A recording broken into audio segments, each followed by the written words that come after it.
Powered by the Montana Television Network. This is the 10 o'clock news on Q2, Montana's news leader.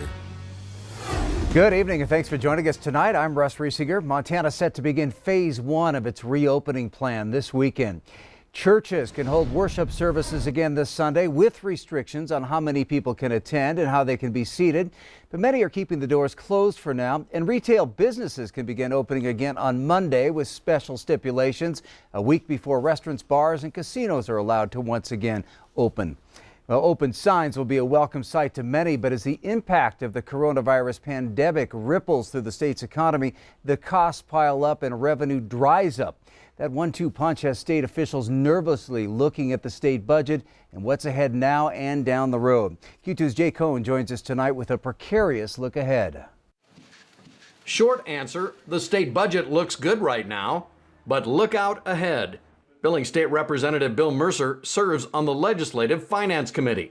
I don't think we today have any idea how big a financial hit this is going to be. While current budget receipts in Helena are actually running a bit ahead of projections, everyone knows that won't be the case for long. There will be a substantial hit to the corporate tax number, the individual income tax number, and then things like the gas tax and the lodging tax and probably other things that I'm not including. So there is real concern about where we will be as we get into the balance of this year and fiscal year 21. News that Montana has $1.25 billion to spend out of the Coronavirus Relief Fund promises some relief. But Mercer cautions that there are strict guidelines on how that money can be used. My biggest concern right now is the sense that there may be a groundswell in the state is saying, hey, that's a lot of money. We can do a lot of things with it that maybe we haven't been able to finance in the past. Projects that we're interested in that we'd like to do. The reality is this has got to be a necessary expenditure tied directly to the pandemic. There is just not discretion beyond that. Billings businessman Scott Brown is a member of Governor Bullock's Coronavirus Task Force, working on how to throw a lifeline to small businesses who have yet to get any federal aid. There are a lot of businesses that are not only impacted now, but will be impacted into the future. So we're trying to come up with a way to provide funding to keep those small businesses afloat. Perhaps the biggest question is, how long will the downturn last? When will the public feel comfortable shopping and traveling again? I think I'm more pessimistic now than I was a couple weeks ago. And now people are talking about maybe next spring, somewhat getting back to normal, maybe even after that. The task force will deliver its recommendations to the governor by the end of next week. Difficult decisions in a difficult time. In Billings, I'm Jay Cohn reporting for MTN News. Thanks, Jay. The governor's office has a special page to submit ideas to the coronavirus task force. You can go to mt.gov coronavirus task force. The Open and Safe is a new campaign with Big Sky Economic Development to help businesses reopen. Businesses can display a poster stating a business's commitment to frequently sanitize, encourage social distancing, manage occupancy, and monitor employees' health.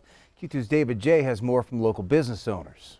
Hi, how's it going? Buffalo Wild Wings has been able to stay open for takeout. We're very excited to get back fully open and to be able to open up and have guests within our restaurant. So the restaurant will be a little bit different when they open. They're cleaning tables right now, and they're getting ready to rearrange things so that people will have the proper distancing while they're here. They'll sit at every booth. Because you're not facing another table, that's why the state has decided to allow us to do that. So as you walk in, don't be alarmed.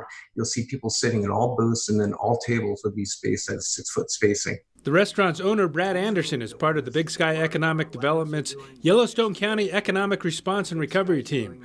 The team had a Zoom meeting announcing its Open and Safe campaign. That looks at dovetailing those public health guidelines with helping businesses be equipped and empowered to restart in a way that is safe. The Joy of Living owner, Chris Carpenter, is also on the team, and she's getting ready to reopen. Cleaning the stores completely, sanitizing everything, marking the floors with distancing markers for our guests to know what's 6 feet so that they can safely distance. It's been a challenge for business owners during the stay-at-home orders. Many of the local businesses weren't able to do online sales, so for 6 weeks or more, they have had no income coming in. All of this is to help local businesses. I think it's a great plan. It's simple, it's elegant. We are ready and open, and we can't wait for everybody to come back. Shopping local, it's more critical than it's ever been. It's not just a feel-good thing. It's a survival tool right now. Be safe in doing that, but re-engage and shop with our local community. In Billings, David J., MTN News. All right, thanks, David. About 130 businesses have met on Zoom with the response and recovery team. More meetings are planned for the next week. And you can catch all of the stories in the Rebound series on our website, ktvq.com. Well, ahead of this weekend's first phase of reopening, Governor Steve Bullock held another news conference today, stressing that residents and businesses will still have to take responsibility to help slow the spread of COVID-19. MTN's Jonathan Ambarian was there. Governor Steve Bullock says Montana's early actions to flatten the curve of coronavirus cases have now brought the state to a point where they can begin to relax some of the restrictions. But before the start of Phase 1 reopening this weekend, Bullock said people will still need to take actions to maintain that progress. I'd like to reiterate how important it is that Montanans continue to go to great lengths to protect themselves and one another in these coming weeks. Bullock said fewer than a dozen new cases have been confirmed in Montana this week. He also introduced Dr. Mark Mentel, president of the Montana Medical Association, who said Montana is not out of the woods, but that a phased reopening was the most realistic way to move forward. Bullock said the steps people take now will determine the success of the reopening plan. There is no expiration date for this phase. The virus still is in Montana. It will be with us for some time. That means that we may be in Phase 1 also for a long time. And in large part, when we get out of this phase, relies on the individual actions and personal responsibility of Montanans. The start of Phase 1 reopening will come on Sunday, and Bullock says leaders will be closely watching after that to see if the curve remains flat. In Helena, Jonathan Ambarian, MTN News. Well, our state added 2 more cases of COVID-19 today to bring our total to 444 cases now. One was here in Yellowstone County, the other was in Wheatland County. In Wyoming, there were 17 new cases today to bring the total there to 349. School boards across the area starting to make decisions on how the rest of the year will look. The Huntley Project School District's Board of Trustees voted today to officially continue online and off-site learning for the remainder of the school year. Shepherd School District has done the same. Meanwhile, Laurel's Schools Superintendent confirmed that she's recommending the same plan of action for the Laurel School District. School District 2 in Billings will have a final decision on Monday at their school board meeting. More money will soon be on the way to small businesses and more funds for hospitals and coronavirus testing. That after President Trump signed the nearly $500 billion coronavirus stimulus bill this morning. Small Business Committee Chairman Senator Marco Rubio tweeted the Paycheck Protection Program will reopen Monday morning with not just the additional $310 billion from this bill, but with money returned by some big publicly traded companies who took loans in round 1. Now lawmakers are looking forward to another stimulus bill, with House Speaker Nancy Pelosi saying it must include funding for state and local governments and must be done as soon as possible. However, Senate GOP leader Mitch McConnell said this week that states should consider filing bankruptcy rather than adding to the federal deficit. This afternoon, President Trump held his shortest coronavirus press briefing to date, about a half hour, and he touted the first take-home COVID test kit approved by the FDA this week. A Lodgegrass man is behind bars, facing a number of serious charges after a number of serious accidents Thursday evening in South Billings. 36-year-old Nathaniel Tucker was taken to jail after being released from the hospital. He's facing 5 felony charges, including criminal endangerment and negligent vehicular assault. Tucker was driving a pickup that hit a construction worker on South Billings Boulevard. The suspect tried to drive off, hitting 2 more vehicles, tried to run before he was taken into custody. Tucker's also charged with a number of misdemeanors, including driving under the influence, 3rd offense. No word on the condition of the construction worker and another person who was transported to the hospital. All right, Chief Forecaster Bob McGuire joining us now. It's going to be so nice this weekend that Bob has put the lawn mowing forecast out. Well, you know, I've looked at your hair, I've looked at my hair. It's pretty long. Maybe yours is the same way. I think your grass is maybe going to get longer than your hair, and you'll probably get that mowed and cut first. Let me show you on our lawn mowing forecast. Here's what we have for you. On Saturday, it looks like it's going to be fair to mow your lawn because it's going to be just a little bit cooler. But on Sunday, it's going to be a little bit warmer, so that's going to be good conditions to mow your lawn. On Monday, we have a slight chance for some rain showers, about a 20% chance, so just fair time to mow your lawn. But then on Tuesday, back to the 70s and mostly sunny skies, so any of those days really going to be a pretty good day to mow your yard and maybe eventually get your hair cut as well at the same time. We'll have the rest of the week's forecast coming up in a few more minutes. Russ? All right, thanks a lot, Bob. A class action lawsuit is filed in Yellowstone County Federal Court as dozens of Montana parents express concern and frustration with the Montana Travel Company over the cancellation of students' school trips.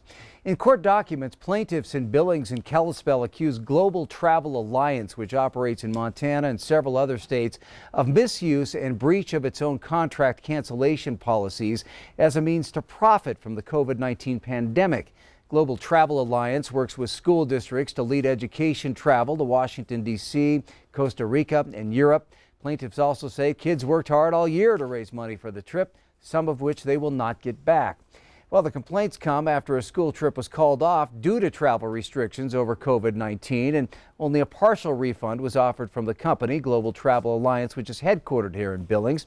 MTN Chief Investigative Reporter Andrea Lutz looked deeper into the issue.